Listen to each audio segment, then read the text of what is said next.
Hello, hello, hello. Oh. See how we can get messy in here. I don't know how we did it last time. I don't know.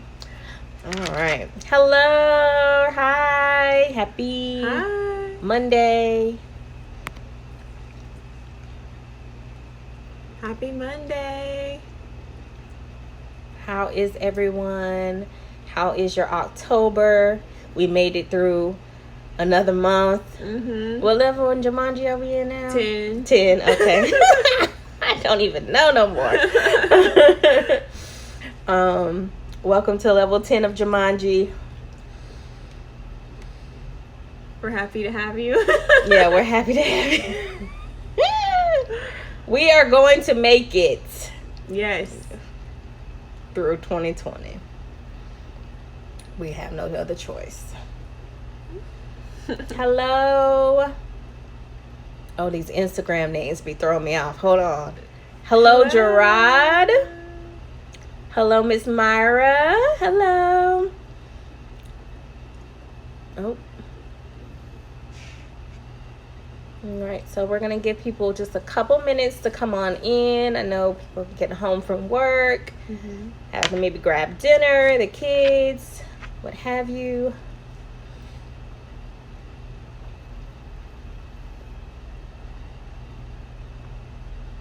Today's topic is gun violence. Oh, yeah. Gun violence. Is this? I don't even know. I think Sorry. it's going. It is? Okay.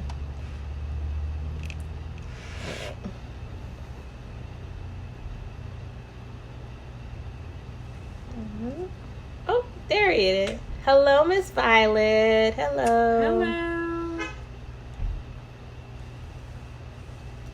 How's everyone doing today?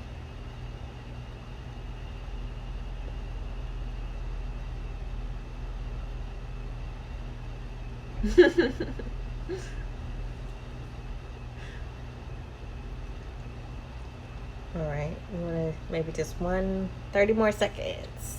30 more seconds. Also, like and share so your friends come on too. Yes. Start a watch party, maybe. Yes.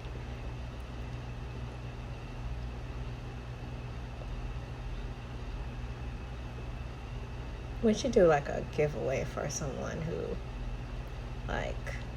likes like the first person to share or something like that. Yeah, we could do that. Or you get personal mental health tips for yourself. Yes.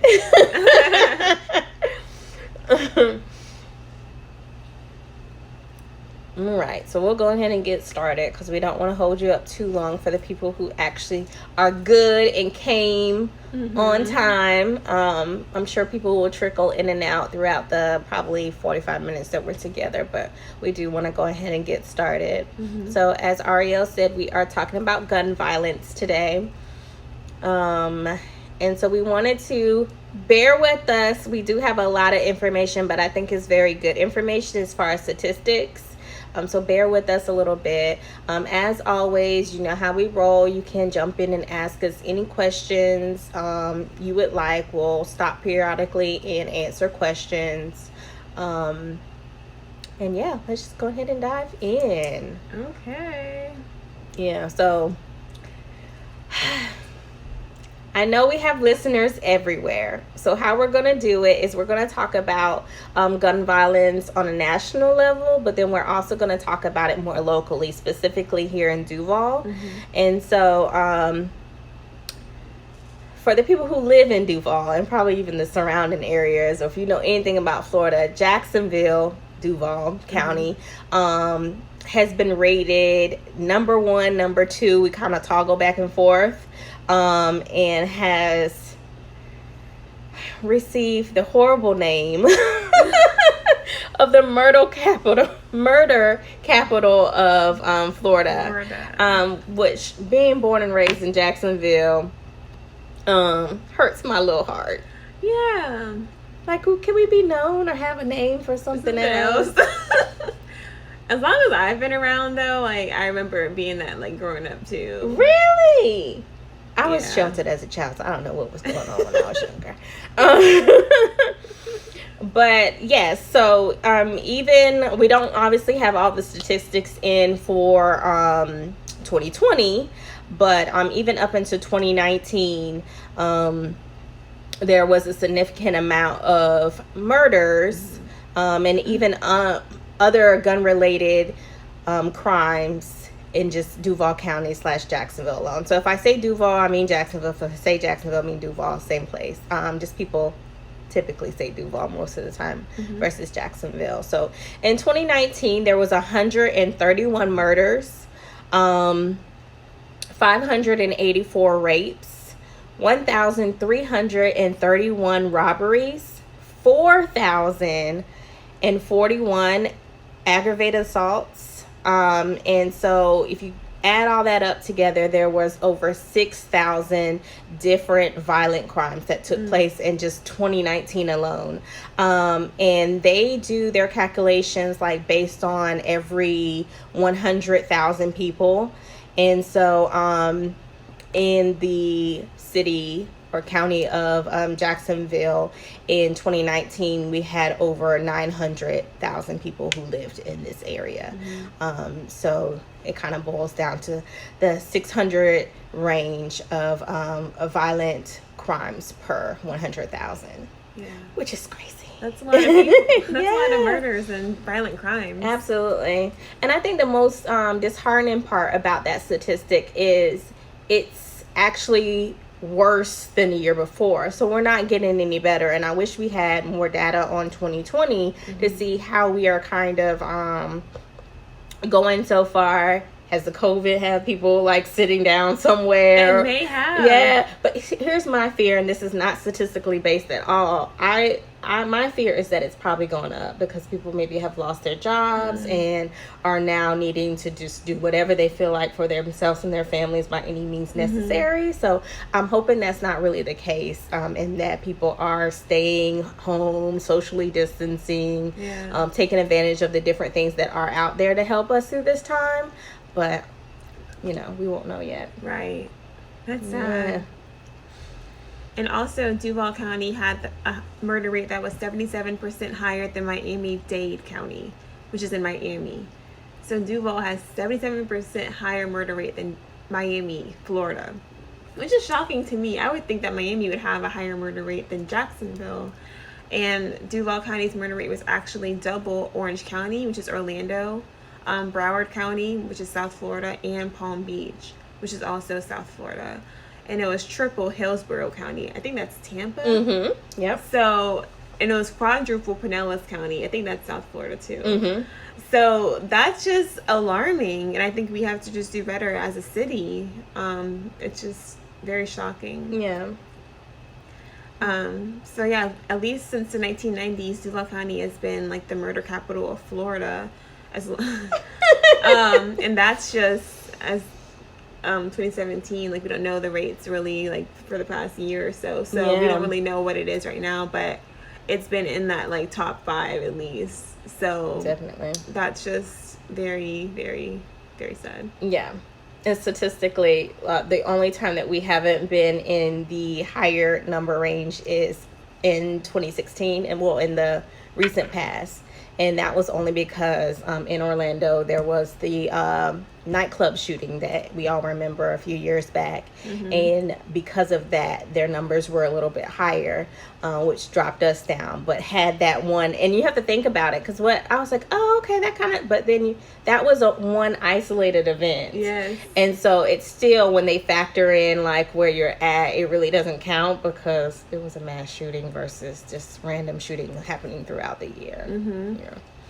And overall in America, 38,000 Americans die from gun violence each year. So an average of 100 people per day die from gun violence, which is just ridiculous. Crazy.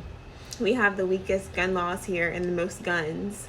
We have about 393 million guns in America, which is, wow. That's a lot of guns. And lots of countries don't have, some of the citizens don't carry guns, like they don't have guns, they're not allowed.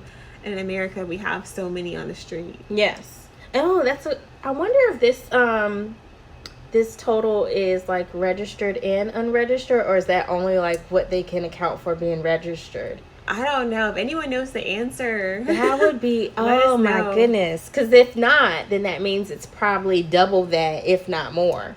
probably, because I wouldn't think they would know how many aren't registered. You won't know. Okay. So we account for just 4% of the world's population, but 35% of the global firearm suicides. So that number is very unequivocal. Yeah. Americans are 25 more times to be killed by guns or gun homicide than any other high income ranking country. So if we, pair ourselves up to like some of these big countries that we all know, we are 25 times more likely to be killed by gun homicide. In 2017, gun deaths reached their highest. So this is again, most recent, and then this is in the U.S. level, with 39,773 deaths in just that year alone. Wow. These deaths are avoidable. Yes. That's the whole point. Yes. Yeah, those people didn't have to die, which is really sad. And gun homicide has a disproportionate impact on underserved communities, such as of color in American cities. So, just communities with more people of color, more people have gun violence in those areas, unfortunately, than others. Yeah. Yeah, to kind of piggyback off that one, Black men are up to 52%, homicide victims. Yes, and that's more than half. And that's just one category of people. As far as Black male, that's 52% of people who are involved in gun violence in the U.S. Well, they're victims of gun violence, homicide. Yeah. So that's sad. Yeah, and then it's like you said, it's just 7%. Like all the people, they only make up 7% of all the people, but then they still make up 52% of victims. That's I can't even wrap my head around it. And as far as police brutality and things like that, and how that goes, unarmed Black Americans are 5 times more likely to be shot and killed by police than their white counterparts. So that goes for anyone. That's male, female, young, old. I mean, that's just Black Americans in general are 5 times more likely to be killed than white Americans by police brutality. Yeah, and we're seeing that all over the news everywhere, unfortunately.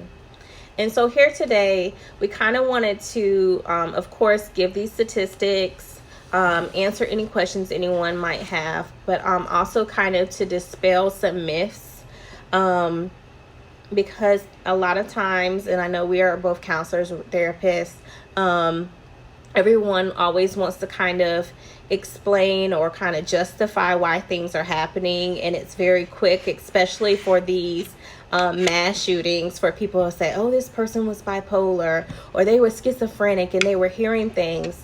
And according to research, really the percentage of people who truly have mental health disorders or are suffering from symptoms of mental health issues, it really doesn't make up that much. So these people are consciously going out with the intent to harm people and don't have any type of mental health history. That doesn't mean that they didn't have some underlying things that may have been missed, but for the most part, it's not your schizophrenic, bipolar people that are out running around shooting and killing people.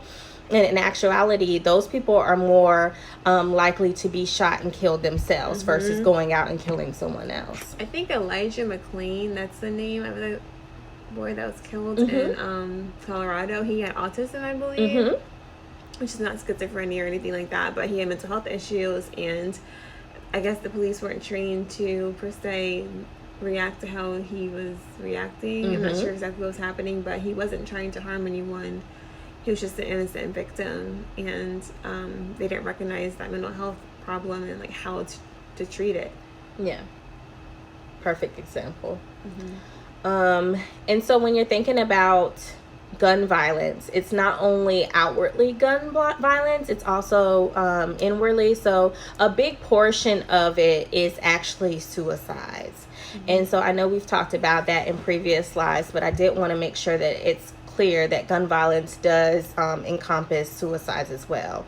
And if you know anything about suicides, that also affects our men more than women, because they're just more successful, and when they do it, most of the time they're picking up a gun. Women are less likely to do it via gun, and therefore not successful and complete the actual suicide. Wow. Yeah. And in Florida, more than 63% of gun deaths are from suicides. Yeah. So that's over half of gun violence as suicide. Yeah, so I know we gave the information earlier about how many people die within a day, but if you break it down even smaller, and this is again kind of old, so it from 2013 to 2017, one person died every 5 hours in Florida. Wow. Yeah, so that's shocking. Yeah, it is. It really is. So there's also something called gun trafficking.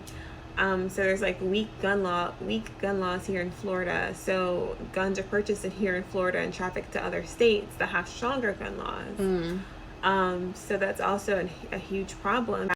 Background check. So people who aren't able to typically walk into a gun shop and like buy a gun and pass the background check, they get their guns through trafficking and through illegal gun transfer and things like that. So it's also a huge problem that we have right now. Yeah, for sure. So our young people, they're somehow getting a hold of them. So parents, aunties, moms, grandparents, cousins, be mindful that it is really, really easy in certain areas, especially certain sides of town, certain schools, communities, for children to get a hold of guns. I think sometimes people always think, getting a hold to drugs is kind of easy, or, they're everywhere, but the guns are everywhere too, especially here in Jacksonville, where, so many people just want to be armed and are not armed. Just because I already said something about drugs, being knowledgeable, a lot of people are really gung-ho about this, the marijuana cards and being able to legally smoke or use marijuana for different reasons or in different forms, but the law says that you can't have them both. And so now the potential is that we can be running around with a lot of people, or going around with a lot of people who are illegally having the gun in order to keep their marijuana card. So just be mindful of that, and the issues that can arise from something like that. So be mindful. This may be a little bit off topic, but when you're out and about, be aware of your surroundings. I don't think we teach that enough anymore. I think that was like one of those things people tell you back in the day and don't really tell you as much anymore. But be aware of your surroundings, where you are, where you're going, who you're with. If you're a caring person, making sure that you're carrying the right way, that you have everything that you need to show that you are a carrier if you are stopped, those type of things. If you walk out of a store, look up, don't let your phone. I'm notorious for that. Especially oh my goodness. At night. Yes, it's See horrible. who's around you. Yeah, so definitely you want to be aware of your surroundings. And this probably is a little bit off script too, but just encouraging people to speak out and, address the violence. Just talking with people, as we counsel, and, they don't have any closure regarding their loved one because of this whole, no snitching and I'm not going to tell, and a lot of the crimes that are committed, I know here in Jacksonville, are because of retaliation, and a lot of them are gun violence or gang affiliated. And so just kind of being mindful of that type of situation, and just really staying on top of our children, our young males and females about Very things. impressionable. Yes, definitely. And it's sad, but the annual cost of gun violence is $14 billion. That's $723 per resident. Is what gun How violence. much am I paying? Wait, what was it? $723 per resident and $14 billion a year on gun violence. Okay. So that's crazy. Mm-hmm. Yeah. We could put that money into other things like resources and. Oh yeah, I forgot the millions, but even here in Jacksonville, they were just the budget for. I'm assuming it will be 2021 was just approved, and it was millions of dollars that our Jacksonville Sheriff's Office has been approved for to combat this. And I know a lot of people, I was looking at social media when they posted, I think News4Jax or someone posted it, and in the comments, a lot of people were frustrated and angry because they're like, okay, what are y'all doing with all these millions? Like, every year y'all keep asking for more, promising that we are going to see something different, and it's not happening. So I really hope with some of the things that they put in place, that it happens. Yeah, because I know it's just ripping families apart, you know, whoever that person is, especially if we're talking about our young black males, and there's the father out of the home. We already have a significantly high amount of people incarcerated, so not only are they being incarcerated at alarming rates, they're being killed at alarming rates, leaving the family there. So for sure. And especially when you have like siblings or young boys or girls, and they had a life ahead of them, and this happened, and they're just that's definitely sad. And it the cycle most of the time keeps going, unfortunately. We have a question. How could PD train officers to recognize mental health or other issues? Well, I think one of the main things for that would be to kind of learn the symptoms of some mental health issues, learn the criteria. I'm not, telling them to study the DSM or anything, but, just kind of get an idea of like what somebody who has autism is like, or someone who has schizophrenia. What are some of those signs and symptoms, so you kind of know if this seems kind of off, maybe they have an issue. Yeah, I would also encourage, like, not only, because I think, and I could be wrong, that they get some, like, a training, but it's like a couple hour course of, like, look for this and this is what this person is. But I think they need to have more hands-on training, actually going and visiting facilities where they could actually come in contact with people who have mental health disorders. So not only are you just reading it on a piece of paper, but you're actually seeing it, so you know what it looks like. And being able to engage with them. I think there also needs to be some sensitivity training that goes along with that. I will say a really good thing that our police officers are doing here, or our sheriff's office is doing here, is partnering with mental health community agencies and planting counselors like ourselves along with the officers when they go out to do these calls. And so now the officer's not arriving alone anymore. They're arriving with a mental health person, and so that mental health person can be there as a support to not only the officer but the individual themselves. And chances are that they'll get Baker acted or be referred to community resources versus just getting picked up because maybe they're trespassing, they're homeless, they might be having some delusional thoughts and end up in jail or prison, depending on if their circumstance. So I think that's a really good component, and I'm in support of that for sure. Definitely. Good question. Really good question. Any other questions?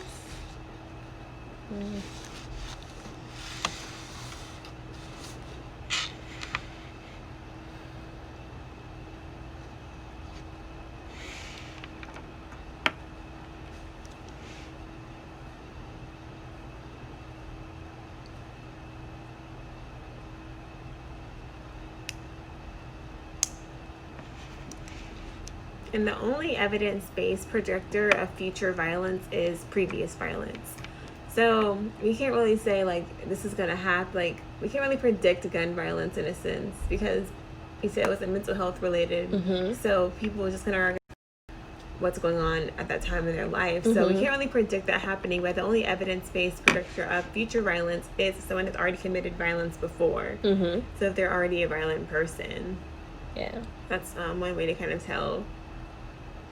definitely.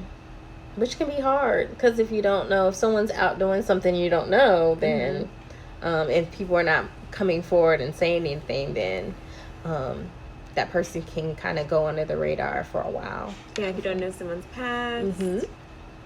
For sure. So what would you say as far as what the families, like, what word of advice would you give the families who have lost someone due That's to? so hard. It's hard. Yeah, it is hard. That's why I asked you. Because nothing you say is going to make them feel better. That's so true. That's So true. It's going to just be a lot of, I'm sorry for your loss, and I really wish this didn't happen, or what can I do to help you right now? What do you need? I always like how, like, what can I do to help you? So if you do, like Ariel said, if you encounter someone who has lost a loved one, don't assume that they're okay. Don't, and I know someone told me, like, they hate to hear things are going to get better. It's okay. Time will heal this wound. Yeah, or, don't say things like that. or just pray about it. Like, sometimes people don't want to hear that, so you kind of gotta feel people out to see, like, what type of person they are, and what would work best for them. My catch-all is always, I'm just gonna flat out ask you, what do you need from me? How can I help you?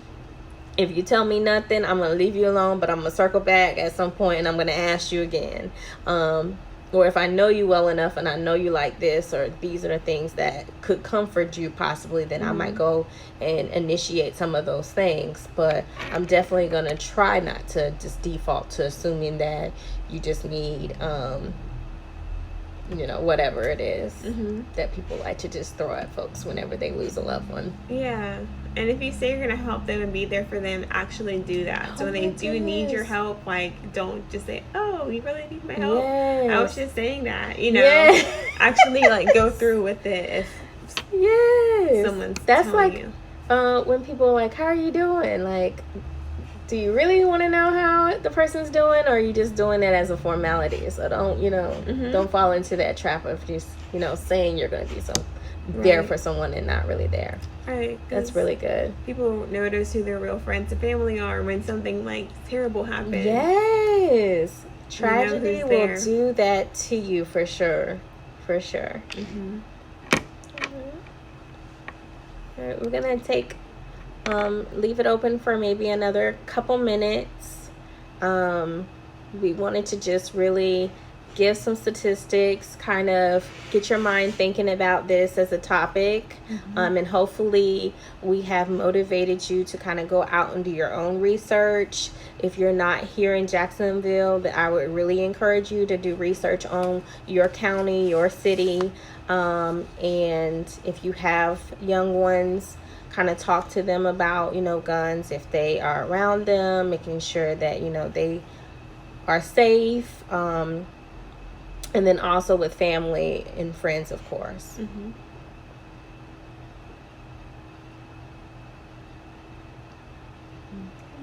can follow our page on Facebook, Instagram, Twitter. Yes, this video will be posted on YouTube, so if you want to go back and rewatch it or send it to a friend, it will be posted on our YouTube page.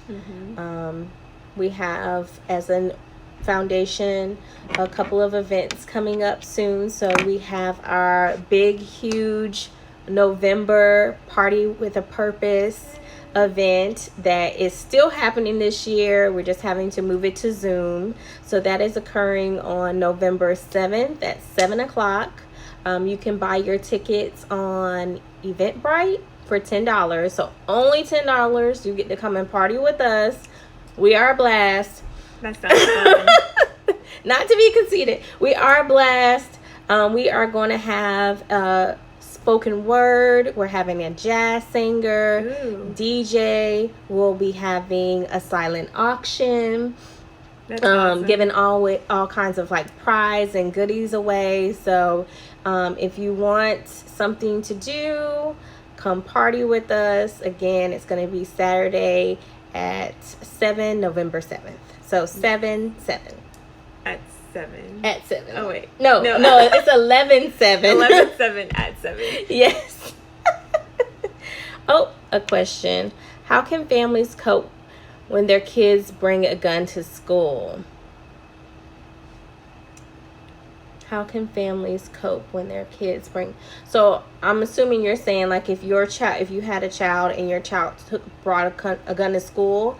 I'm a big, huge proponent of communication. So I would immediately want to sit down with my child and talk to them and figure out what it is and why they are wanting to bring a gun to school. Are they being bullied?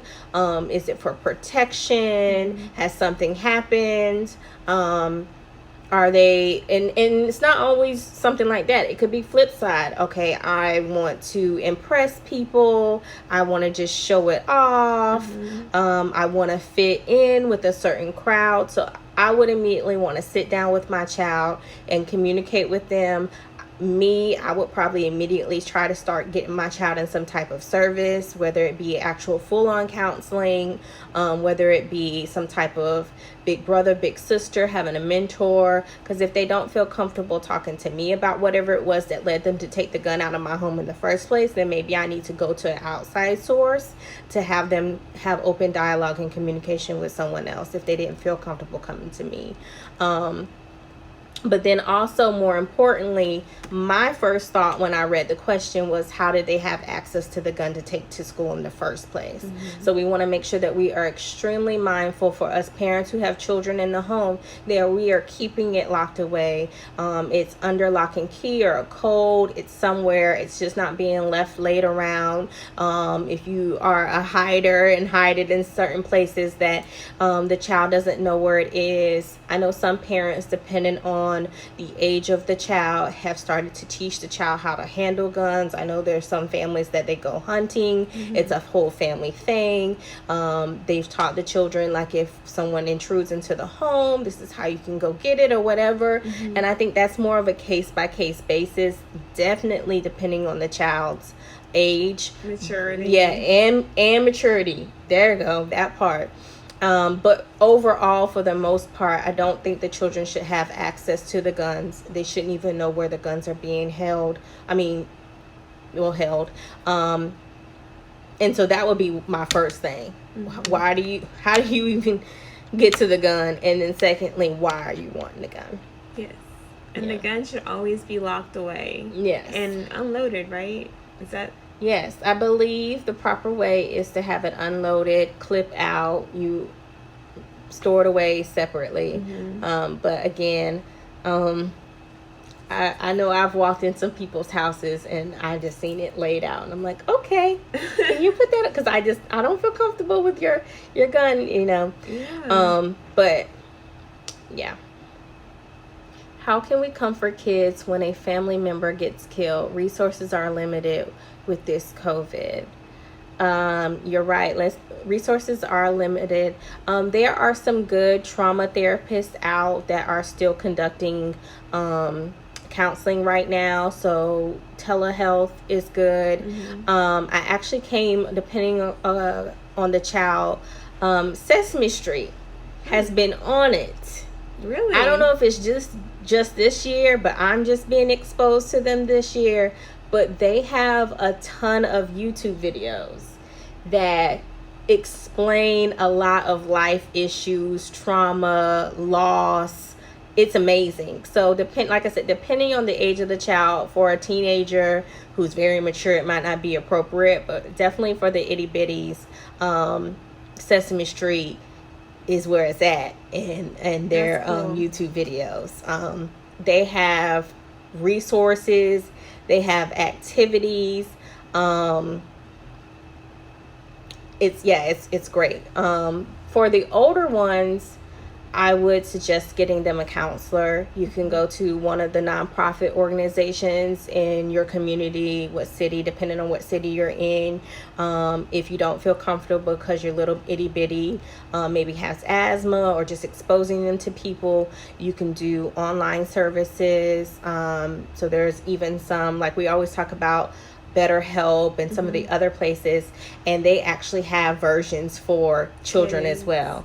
So I would definitely do that. But just in a family setting, talking to your kids, meeting them where they're at. So you're definitely not going to, give them a whole lot of details if it's a young child about the circumstances of whomever the person was that passed, but just give them just a little enough so that they understand what is going on.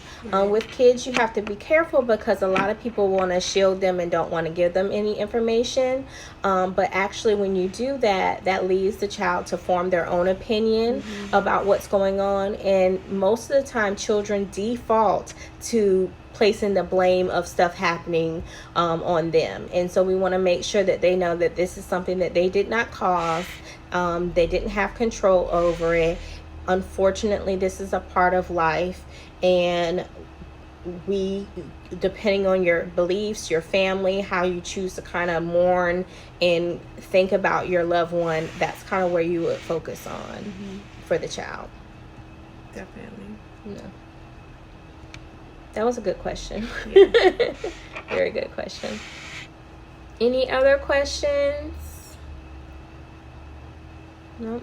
So again, Ariel and I are still here providing free therapy services. So it doesn't matter what you are in need of as far as the counseling is concerned. We accept anyone and everyone. It is confidential, so you don't have to worry about us sharing or broadcasting your information. You can call the number that has been circling around on our social media, or you can email if that makes you feel more comfortable. tap@chastitytaylorfoundation.org. And one of us would be happy to talk with you. Yes. Yeah. All right. And don't forget about our November event. And then also we are going live again November 2nd. Yes. And the topic for that live is going to be DUI, DWI. And so, yeah, we look forward to seeing you next month. See you guys next time. Take care. Have a good day or evening.